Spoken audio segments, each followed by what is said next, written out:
اللہ نبی جناب محمد رسول اللہ صلی اللہ علیہ وسلم کے صحابہ سے جو جماعتیں اللہ کے راستے سے واپس آتی تھی اس کی کارگزاری لیتے اور علاقے والوں کی بھی کارگزاری ہوتی اور علاقے والوں سے بھی کارگزاری لیا جاتا جی اور کارگزاری ایک کارگزاری بزرگ نے دیا اور ایک کارگزاری یوسف علیہ السلام کے بھائی نے دی تو دونوں کارگزاری میں فرق تھا تو یہ کارگزاری کا عمل بڑا عمل ہے اللہ ہم سب کی حفاظت فرمائے ہم سب نے اس کو ہلکا سمجھ لیا کہ اس کی عظمت ہم سب کے دلوں کے اندر سے نکلتی چلی جا رہی ہے بہت افسوس کی بات ہے یہ محنت یہ دعوت کی محنت یہ کرنے اول کا ہیرا ہے اللہ نے جو صحابہ کو عزت عطا فرمائی تھی اسی محنت کے بنیاد پہ اللہ نے صحابہ کو عزت دیا تھا اور صحابہ کو بلندی دی تھی اللہ نے ایسی عزت اللہ نے نصیب فرمائی کہ قیامت تک کے آنے والے انسانوں کے لیے نمونہ اللہ نے بنا دیا ہے یہ وہ دعوت کی محنت کی دوست کہ ذلت کی زندگی کی صحابہ کی بستی میں پڑے ہوئے تھے جب دعوت کی محنت کو گلے سے لگایا ہے اور اللہ کے دین کی رسی کو مضبوطی سے پکڑا ہے تو اللہ نے ایسی عزت نصیب فرمائی کہ قیامت تک کے آنے والے انسانوں کے لیے نمونہ بنایا ہے یہ وہ محنت اللہ نے دیا ہے دعوت امانت ہے اور پہنچانا ذمہ داری ہے اب ہم سب اپنے دلوں کے اندر سوچیں کیا ہم ذمہ داری کے ساتھ اس محنت کو کر رہے ہیں جو ذمہ داری اللہ نے دیا ہے اس امت کو ذمہ دار اللہ نے بنایا ہے حضرت حذیفہ بن یمان رضی اللہ عنہ سے روایت ہے کہ رسول اللہ صلی اللہ علیہ وسلم نے ارشاد فرمایا کہ قسم ہے اس ذات کی جس کے قبضے میں میری جان ہے تم ضرور امر بالمعروف اور نہیں عن المنکر کرتے رہو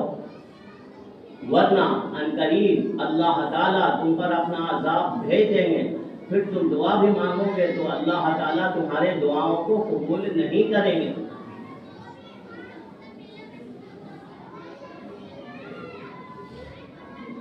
یہ وہ محنت ہے اور اللہ نے کہا قرآن کے اندر اس کا مفہوم ہے کہ اس سے بہتر کس کی بات ہو سکتی ہو جو اللہ کے بندوں کو اللہ کی طرف بلائے اور اللہ نے فرمایا ہے جس کا مفہوم ہے کہ تم میں سے ایک ایسی جماعت ہو جو لوگوں کو خیر کی طرف بلائے اور ایسے لوگ پورے کے پورے کامیاب ہیں وہ محنت اللہ نے دیا ہے اللہ کا فضل ہے اللہ کا احسان ہے جتنا عذر ہم اپنے دعوت کے تقاضوں کے لیے عذر پیش کرتے ہیں کیا دنیا کے تقاضے کے لیے بھی ایسے عذر ہیں کہ ہر آدمی اپنے کاروبار پہ جا رہا ہے اپنے دکان جا رہا ہے اپنے آفس جا رہا ہے کیا اس کے لیے کوئی عذر نہیں ہے کہ بخار ہے اس کو اور گھر کے لوگ کہہ رہے ہیں کہ ابھی بخار ہے کہہ رہا کہ نہیں بس ہم جا رہے ہیں دوا کھا لیا وہیں بیٹھے رہے کہ بخار میں بھی آدمی کاروبار پہ جانا بند نہیں کر رہا ہے اور چھوٹے چھوٹے تقاضوں کی وجہ سے اپنے دعوت کے محنت کو ہم ترجیح نہیں دے پا رہے ہیں چھوٹے چھوٹے تقاضے کی وجہ سے دعوت کے محنت کے لیے رک جا رہے ہیں اللہ کے نبی نے ایک جماعت بنائی اور 7 دن ربی رضی اللہ عنہ کو ذمہ دار بنایا اور اللہ کے نبی نے جماعت کو روانہ کیا اور عرصے کے بعد کچھ عرصے کے بعد آپ نے اسامہ رضی اللہ تعالیٰ عنہ کو جماعت کی خبر کے لیے بھیجا حضرت اسامہ رضی اللہ تعالیٰ عنہ گئے ہیں دیکھا کہ سارے لوگ شہید ہو گئے 7 دن ربی رضی اللہ عنہ کو آواز لگائی ہے ہلکی سی سسکنے کی آواز آئی حضرت اسامہ رضی اللہ عنہ کے پاس گئے اور کہا کہ اللہ کے نبی نے تم کو یاد کیا ہے تو کھڑے ہونا چاہا گر گئے کہا میں اللہ کے نبی کے پاس اب نہیں جا سکتا اللہ کے نبی کو میرا سلام کہہ دینا اور میرے قوم میں جا کے کہہ دینا کہ ایک بھی آنکھ کی التماسی رہی اور اللہ کے نبی کے بدن میں کوئی سوئی چبھا تو اللہ کے یہاں کوئی عذر نہیں چلے کہ کوئی عذر نہیں چلے گا، نہ دکان مکان کا، نہ کاروبار کا، نہ بیوی بچوں کا، کہ اللہ کے یہاں کوئی عذر نہیں چلے گا. کہ اللہ کے نبی کو صحابہ نہیں چاہتے تھے ایک سوئی بھی چبھے. آج ہفتے میں 2 بار امت کے اعمال پیش ہو رہے ہیں کہ اللہ کے نبی کو کتنی تکلیف لگتی ہوگی کہ اس امت کی خاطر آپ کو اتنا ستایا گیا، اور آپ نے اس امت کی خاطر کتنا آپ فکر مند تھے. آپ عرفات کے میدان میں مٹی پہ بیٹھ کے آپ نے مستقل 5 گھنٹے دعا کیا، یا رب امتی یا رب امتی، اے اللہ میری امت، اے اللہ میری امت. اتنا فکر مند تھے دوستو. اللہ کے نبی کو کتنی تکلیف لگتی ہوئی کہ ہفتے میں 2 بار امت کے اعمال پیش ہو رہے ہوں گے.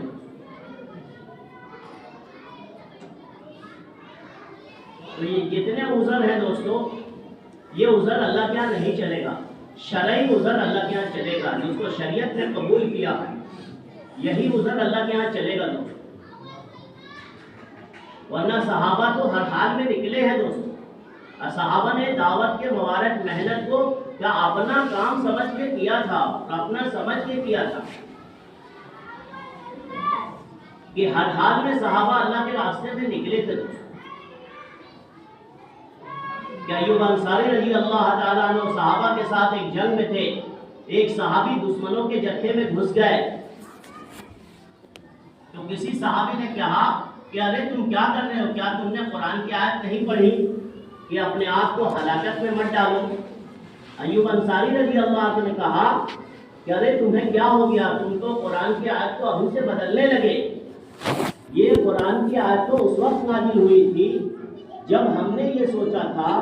کہ اسلام کو فروغ ہو گیا ہے،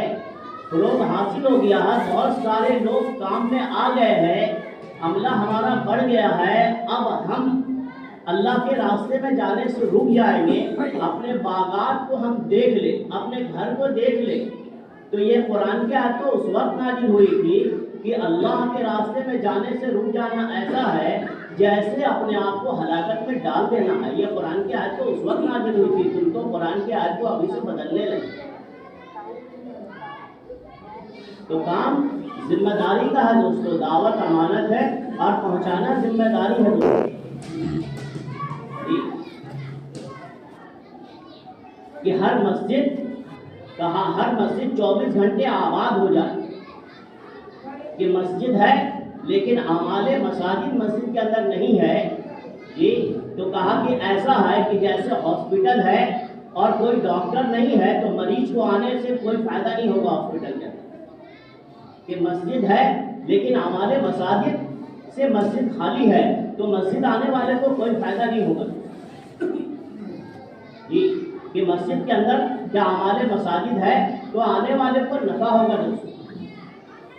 کہ ہم تو بس یہی سمجھ رہے ہیں کہ مسجد کی آبادی کی محنت لوگوں کو لانا ہے. کہا یہ بڑا کام ہے دوستو. مسجد کے اندر قرآن کے حلقے بھی لگیں گے اور مسائل کے حلقے مسجد کے اندر لگیں گے دوستو.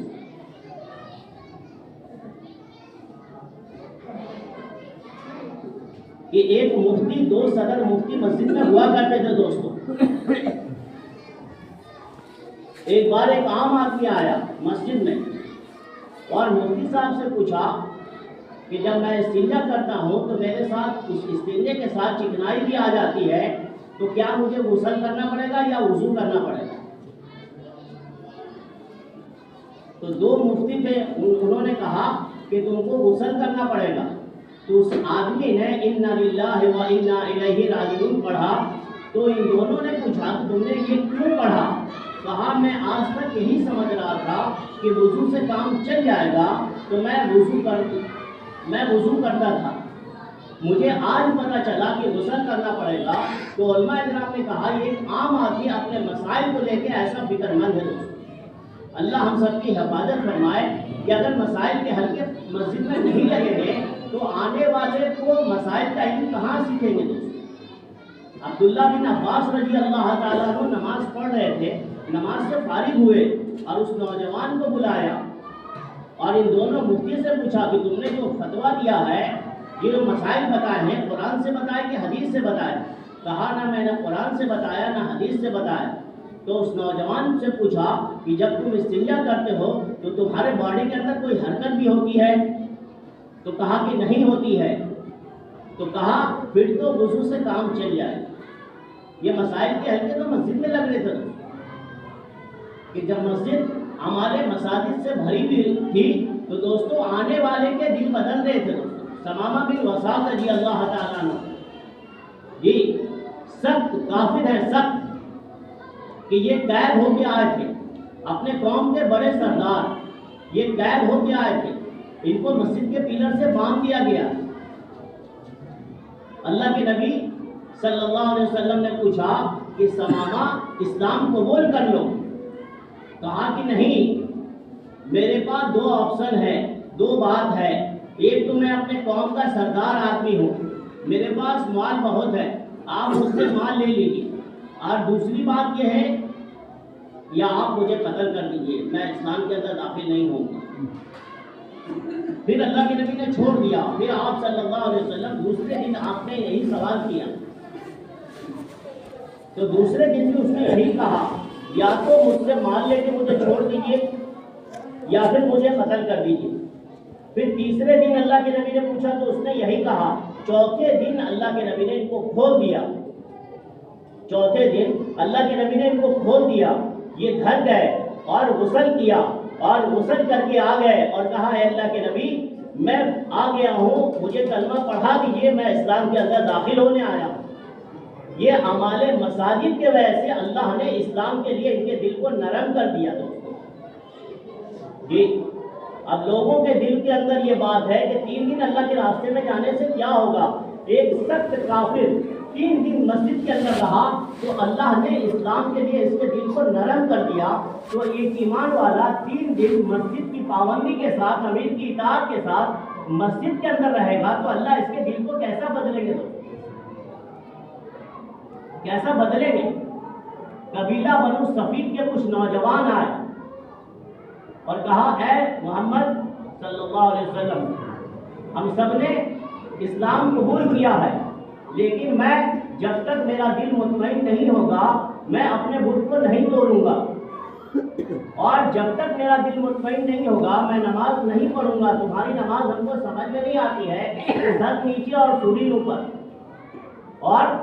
جب تک میرا دل مطمئن نہیں ہوگا تب تک میں زکات نہیں دوں گا، اور جب تک میرا دل مطمئن نہیں ہوگا میں اللہ کے راستے میں نہیں جاؤں گا۔ یہ سارے ارکان بتائے تو اللہ کے نبی نے کوئی بیان تکلیف نہیں کہا۔ اللہ کے نبی نے صحابہ سے کہا کہ ان کا خیمہ مسجد میں لگا لو، کہ مسجد کے وجہ سے، مسجد کے قیام کے وجہ سے اللہ اسلام کے لیے اس کے دل کو نرم کر دے۔ اور قبیلہ بنو صفید کے یہ لوگ 7 دن مسجد کے اندر رہے، 7 دن رہے مسجد کے اندر، اور اس کے بعد آئے اور کہا اے اللہ کے نبی میں نے اپنا بت توڑ دیا ہے، اور اے اللہ کے نبی میں نے نماز شروع کر دیا ہے، اور اے اللہ کے نبی میں زکات بھی دوں گا، اور اے اللہ کے نبی میں حج بھی کروں گا اور روزہ بھی رکھوں گا۔ یہ سارے تو اعمال مساجد کی وجہ سے اسلام کے لیے اللہ نے ان کے دل کو نرم کر دیا۔ یہ اعمال مساجد ہے دوستوں، ہمارے یہاں مساجد ہے لیکن اعمال مساجد نہیں ہونے کی وجہ سے کہ مسجد میں آنے والے کو کوئی فائدہ نہیں ہے دوستوں۔ جی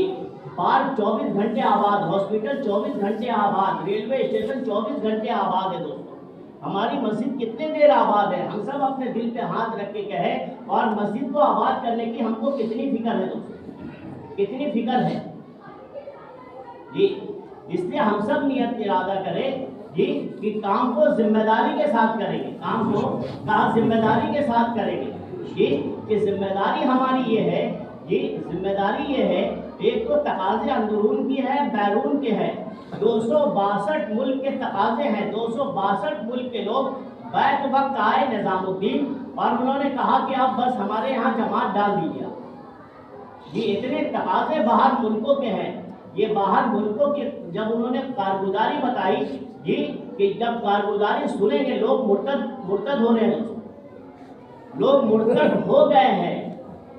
کئی علاقوں کی کارگزاری آئی کہ لوگ مرتد ہو رہے ہیں جی، تو اللہ نے جو جان اور مال دیا ہے اس کو اللہ کے دین کی محنت کے لیے خرچ کرنا ہے دوستوں جی. اس لیے بیرون ممالک کے بہت سارے تقاضے ہیں. اس لیے اپنے جو ساتھی جن کے قواعد پورے ہو چکے ہیں، جن کا 3 بار 4 مہینہ لگ چکا ہے یا پہلے بیرون جا چکے ہیں، وہ تو بیرون کے لیے بتائیں انشاءاللہ، بتائیں نیت کریں جی 5 مہینے کے لیے.